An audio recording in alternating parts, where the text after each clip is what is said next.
only a little family joke, and look how it's gone global now.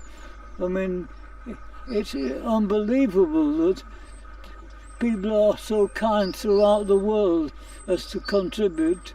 As a man 2 weeks short of his 100th birthday walked, people from 53 countries have donated cash that'll go to the NHS, an achievement a convalescing Boris Johnson has been following.